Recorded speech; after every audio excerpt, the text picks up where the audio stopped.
వరంగల్ జిల్లాలో గ్యాస్ కొరత చిన్న వ్యాపారులకు శాపంగా మారింది. పొదుపు మంత్రంతో దోశలు లేవు, పూరీలు లేవు అని కస్టమర్ల ముందే హోటల్ యజమానులు చెప్పాల్సిన పరిస్థితి వచ్చింది. ఇక టీ స్టాల్స్, టిఫిన్ సెంటర్లు, చిన్న హోటళ్లు నడిపే చిరు వ్యాపారుల పరిస్థితి మరింత దయనీయంగా మారింది. కమర్షియల్ గ్యాస్ సిలిండర్ల ధరలు భారీగా పెరగడం, సమయానికి సిలిండర్లు అందుబాటులో లేకపోవడంతో వ్యాపారం నడపడం కష్టంగా మారింది అంటున్నారు వ్యాపారులు. గ్యాస్ లేకపోతే వ్యాపారం పూర్తిగా ఆగిపోతుందని, ధరలు పెంచితే కస్టమర్లు తగ్గిపోతారని, తక్కువ లాభాలతోనే హోటల్స్ నడపాల్సి వస్తుందని హోటల్ యజమానులు ఆవేదన వ్యక్తం చేస్తున్నారు.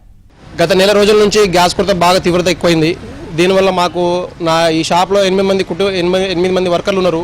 4 కుటుంబాలు బతుకుతున్నది. వాళ్ళు యూపీ నుంచి వస్తారు, కొంతమంది లోకల్ వాళ్ళు ఉన్నారు, బీహార్ నుంచి ఒక 2 పోరలు ఉన్నారు. వాళ్ళకి పని లేక వాళ్ళు చాలా ఇబ్బంది పడుతున్నారు. మా గ్యాస్ తీవ్రత చాలా, సిలిండర్ తీవ్రత చాలా ఘోరంగా ఉన్నది. సిలిండర్ హోటల్కు వాళ్ళకు అసలు సప్లై చేస్తలేరు. కమర్షియల్ సిలిండరు డొమెస్టిక్ ఇద్దామన్నా కానీ డొమెస్టిక్ ఛాన్స్ లేదు మాకు. దయచేసి అధికారులు ఇప్పుడైనా స్పందించి మాకు హోటళ్లకు మహబూబాబాద్ డిస్టిక్కి సప్లై చేయాలని మీ ద్వారా కోరుకుంటున్నాను.